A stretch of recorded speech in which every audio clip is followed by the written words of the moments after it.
Bonjour, ici c'est Franck Doir. Alors j'espère que je me cadre bien dans cette vidéo parce que je me filme avec mon appareil, avec mon cellulaire, avec la caméra dorsale. Donc je n'ai aucun retour, donc c'est impossible pour moi de voir si j'ai un retour et donc je ne sais absolument pas ce que ça va donner. Donc j'espère que ça ira. Alors ici je trouve que je suis dans un très bel endroit. Je suis ici à une école ici à Victoriaville au Québec. J'aime beaucoup ce petit endroit, celui-là.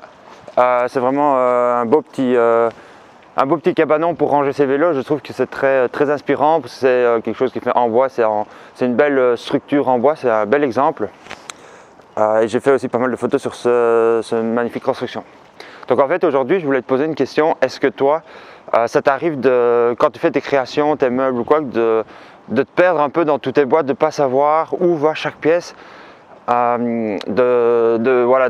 tu as un plan, ton plan est précis, mais quand tu fais tes assemblages quoi, après tu es un peu mêlé, tu ne sais pas si la pièce que tu as en main, elle vient sur le côté droit ou le côté gauche. Alors tout ça, moi je te donne une réponse. Il y a une méthode qui existe, les signes d'établissement. Alors c'est une méthode assez pratique pour s'y retrouver. Je vais te raconter ma petite histoire personnelle après par rapport à cette méthode-là. Tout simplement, cette méthode, elle est bien pratique déjà. Si tu travailles tout seul et que tu as un grand assemblage à faire, ça peut être bien. Mais si aussi tu travailles à plusieurs, et ça c'est bien de le savoir avant et de le prévenir avec tes autres collègues de travail, même si tu fais du bricolage ou quoi, avec tes amis ou quoi, de te mettre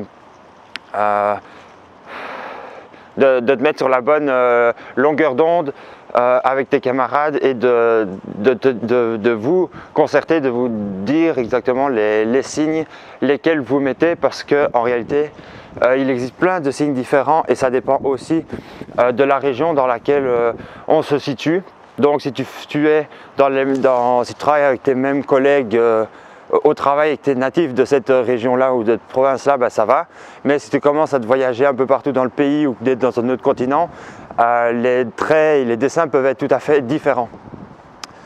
Donc ça c'est bien de se mettre un peu avant, de se mettre voilà, sur la même longueur d'onde avant de faire la fabrication ou le meuble, tout simplement parce que s'il y en a un de vous qui n'est pas là ou que si vous faites des parties différentes du meuble, si vous êtes perdu, ben, ça peut être un peu compliqué. Donc moi en fait je vais te raconter un peu mon histoire personnelle. Donc mon histoire personnelle c'est c'était au moment où mes grands-parents sont malheureusement décédés. J'ai déplacé une armoire, une vraie grosse armoire en bois massif, et quand je l'ai défaite, il faut savoir que moi j'avais peut-être 16 ans à cette époque-là, donc j'étais encore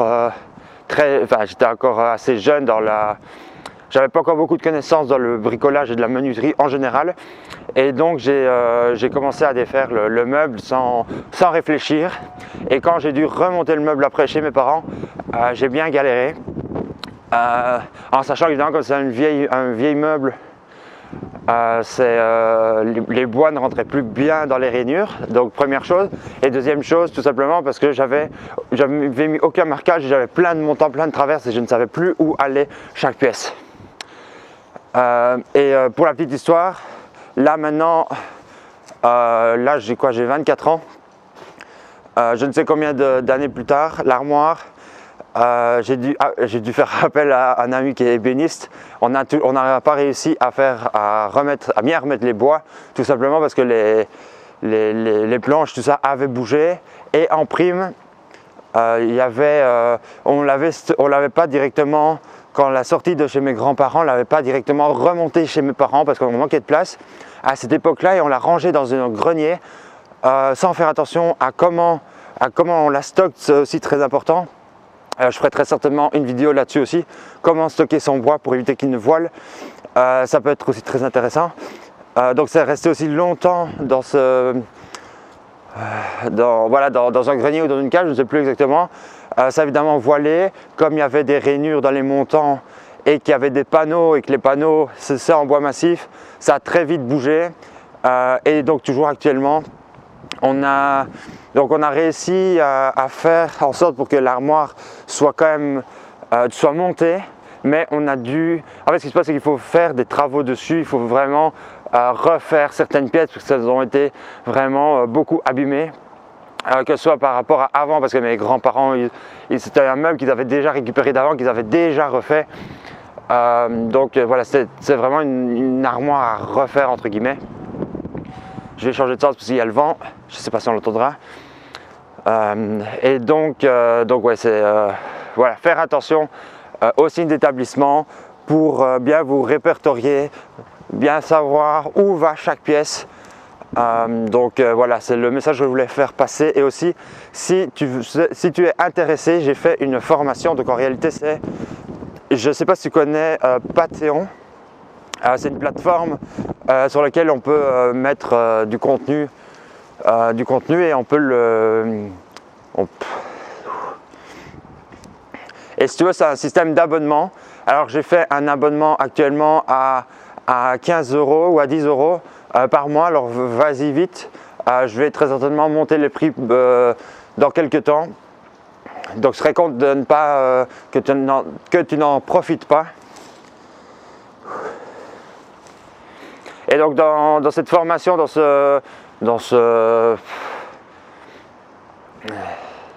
cette formation, je te donne tous mes plans, je te donne tous mes conseils, je te dis par tableau blanc via iPad toutes les techniques et comment moi je fais exactement pour faire une tonnelle en bois.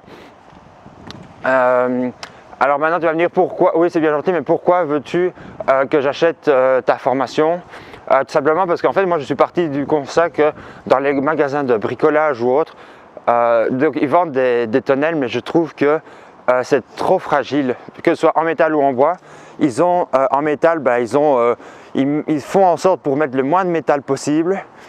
Ça rouille très vite, même quand tu as fini de monter leur tonnelle, tu as très peur de confier cette tonnelle pour supporter des plantes grimpantes ou quoi. Et moi d'ailleurs ma tonnelle elle n'a pas survécu de plus de 1 an. Après 1 an, il y avait déjà les parties décoratives qui commençaient à s'enlever, à rouiller. Et maintenant, donc voilà, si tu es intéressé, je te mets le lien en description. Je te conseille de vite aller voir, tu n'es pas obligé d'acheter, mais va voir au moins sur le site de quoi il s'agit. Et moi je te dis en attendant, profite bien du confinement pour travailler chez toi et je te dis ciao et travaille bien. Bye.